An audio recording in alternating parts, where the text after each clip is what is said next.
Mimi nashindwa na watu mnaambia watu ati mtu amekufa rest in peace. Ask me why.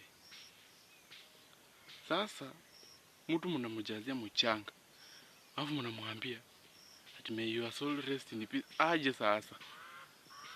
Sasa mtu mnazindilia mchanga na mnasema ati rest in peace kivipi? Na mnamjazia mchanga. Ai, nyinyi naye mko na madori ba. Yeye sasa ndio itakuwa aje?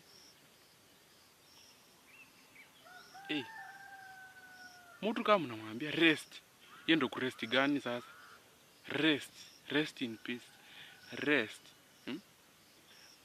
Sio mmujazie mchanga. Sio mmujazie mchanga. Jamani. Kujazia mtu mchanga ndio kurest. At rest in peace haje. Aje na mmeniwekea mchanga. Tena mnazindilia. Nisipate nguvu hata ya kujikunya. Kujikunya.